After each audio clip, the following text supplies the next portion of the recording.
Hello, QVS AP US History students. I hope you're having a good weekend, and I wanted to take the opportunity to talk to you today about how we will be moving into week 2 of Essential Unit 4 and what you need to do this week in order to be successful. I hope you are having a good weekend, and I want to express the importance of pacing. Make sure that you make every effort to get these activities done this week. I'm trying to keep you on a 4-week model for this unit. So in terms of pacing, the goal is to complete the unit by the middle of December before we go on the winter holiday. With that being said, there is an extra week in December that will be left before the winter break, and how I'd like to use that time is by having you participate in another mock exam. So you took a mock exam at the beginning of the school year when you first engaged in the course, and it's appropriate that you take another one at this time so that we can get a strong understanding of your progress so far this year in terms of your rate of success on the AP exam. And if you get this unit done by the date demarcated on the course page, then you will have time to participate in a mock exam before you go off to break. And I want you to be able to take that break. However, with that being said, there will be other kind of study devices for you to participate in over the break, especially if you're not traveling. I'd encourage you to spend a little bit of time studying, and I will open Essential Unit 5 as well. So if you want to move ahead in the course and use some of your time during the winter break to move ahead, you can do that too, but we will be spending most of January on Essential Unit 5. So there will be time when we come back from the new year to get that unit done. But study for AP exam, take a mock exam, and do some reviews. I'm going to go back through all of the units in my AP and open up like those like daily questions that go along with the videos, and you can go back and like pick areas that you feel like you're most weak in and perhaps consider answering those questions. You've done the progress checks, but there's lots of other questions on that page that I can open up and make available to you so that you can use them as guides or ways to study. Okay, so that's kind of like the long-term goal. Let me take you to the course page and show you around for Essential Unit 4 Week 2 so you can have a good understanding of what you need to do this week. Let's go to the course page. So you got started in this unit last week, and you know that in our early examination of the period, we took a look at contextualization, some of the major events happening within the period from 1800 to 1848. This is the time period that we are covering. The United States doubled in size. This is indicated strongly on the map that you see in front of you. I talked a lot about that last week, and you've already done an activity on that. So let me scroll down and talk about week number 2 in particular. Oh, I passed it up. Oh, I can fit it on the screen. That's good. So in week 2, we're largely going to be looking at economic issues within the context of the United States.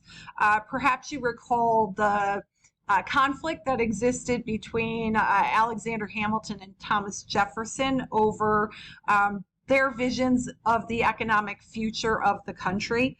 Alexander Hamilton largely won out in that regard. Otherwise, unless you count the fact that he was killed in a duel by Aaron Burr, but that's a whole nother issue or story. But in terms of like his economic futures, he really won out. Like a lot of the ways or structures of even the Treasury Department in the United States today is largely due to Hamilton's ideas. He was or is considered to be the father of the Bank of the United States, or the first national bank. So that was instituted in 1791 and was rechartered in the time period that we're looking at in this unit. So it was rechartered in 1811. No, I'm sorry. The first Bank of the United States expired in 1811, then the country was interrupted by war. So you learned about the War of 1812, and that ended in 1815. And after that war ended, then the government kind of resumed normalcy and rechartered the bank in 1816, and it lasted yet again until 1836. And it's interesting, this week you're going to take a look at Jacksonian Democracy, and it was Andrew Jackson who becomes president in the late 1820s and serves into the 1830s, who killed the Bank of the United States. So that vision that Hamilton had created and had been chartered for a good, 40-year period, really, because the first Bank of the United States lasted for 20 years and the second bank lasted for another 20 years. That all ended under Jackson's power. And then the country went a good 75 years without a central bank. And if this were an economics class, we would kind of like debate that, the need for a central bank within the context of a state or country. But it wasn't until 1913, when the Federal Reserve was created, that another central bank was in place. And the Federal Reserve is still in place to this day. So can a country survive without a central bank? Sure, it can.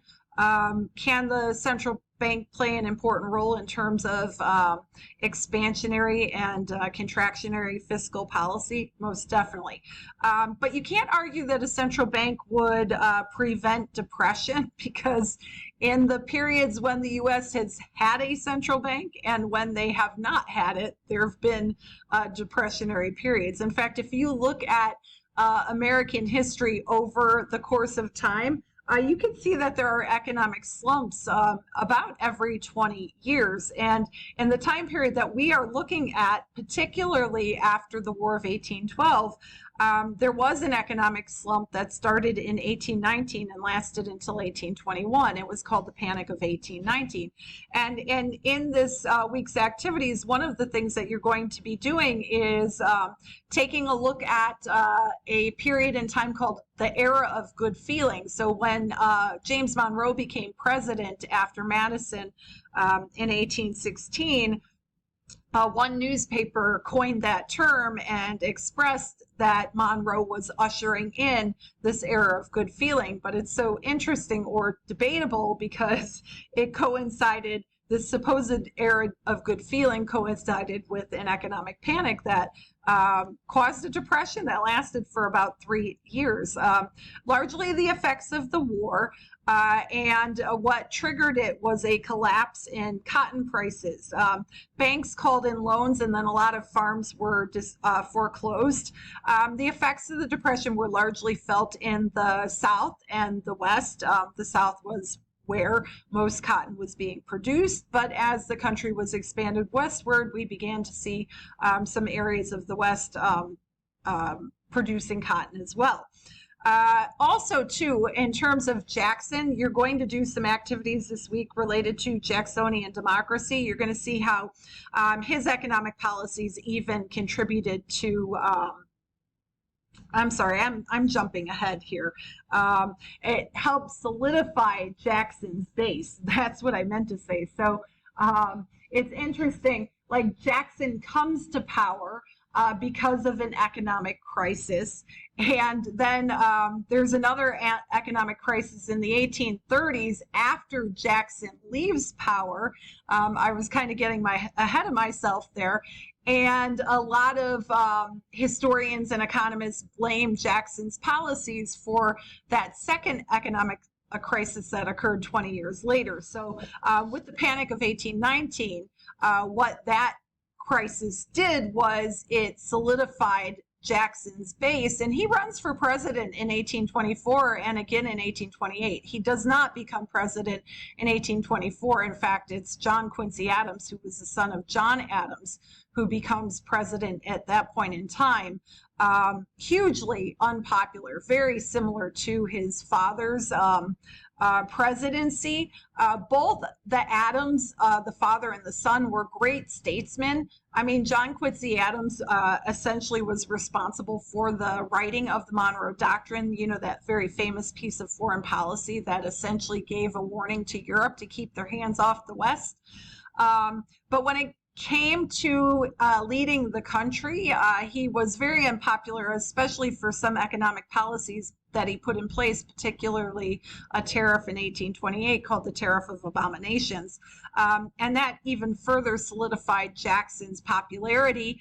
He was also from the South, so that area that was mostly affected by the economic crisis in 1819 then largely supported him. And also what the Panic of 1819 did was it intensified like the sectional crisis that was already surmounting. So like in week 2, you're going to take a look at how the country was industrializing, how women played an important role in the workforce. There were a series of cotton textile mills in Massachusetts called the Lowell Mills. They were founded by Francis Cabot Lowell, and they largely employed women.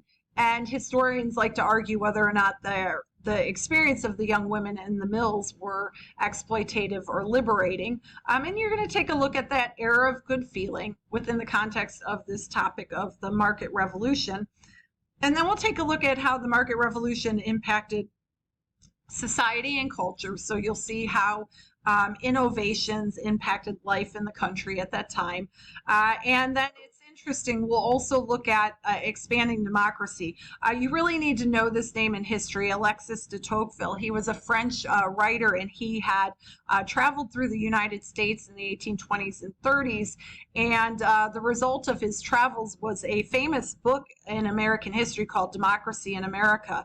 And he had some interesting observations about the American identity. And I think that'll be kind of intriguing or nice for you to learn about, because these are not American perspectives. Again, he was from France, so we'll get to see his perspectives on how America had, how it had evolved at this time.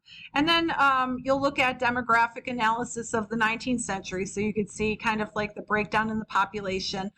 What I want to point out there will kind of like be connected to a topic in week 3, and that has to do with African Americans and the population of enslaved people in the country. So kind of pay particular attention to that when you look at this demographic analysis. And then finally, we wrap up the week by looking at Andrew Jackson, a very controversial but famous American president. And you even already looked at him within the context of John Marshall, that Supreme Court justice. And you saw how Andrew Jackson defied the Supreme Court by going against the decisions that they had made related to Native Americans. And it was Jackson who was largely responsible for the Trail of Tears through his Indian Removal Act in 1830. And you'll learn about that too. And then we finish off with economics of the early 19th century. So it's really important to understand the role that Jackson had played. So I mentioned 2 economic slumps in this period. The second one was the Panic of 1837, which actually occurred during Martin Van Buren's time in office, but a lot of historians blame the policies of Andrew Jackson. Like I mentioned before, he killed the Bank of the United States, and the country went for 75 years without it. But his policies alone didn't just cause that depression, and it was the second longest depression in all of U.S. history, next to the Great Depression of the 1930s that most students are familiar with. But it was like triggered by fall in wheat prices, some economic problems in Great Britain, the variety of currencies that were floating around in the country led to bank failure, led to a decrease in price of labor, which highly impacted the labor movement that was going on at the time. And the price of food plummeted, and that had a huge impact on farmers as well. So in a nutshell, these are the activities that you'll be doing this week. Lots of important information. I should bring myself back up here. Lots of important information, especially within the context of looking at economic policies and the economics of the period. Remember, two depressions, the Panic of 1819 and the Panic of 1837. And you really have to think about how Jackson benefited from one and caused the other. So that'll be interesting for you to see this week. Have a good week, and remember, contact me if you have any questions. I'm here to help.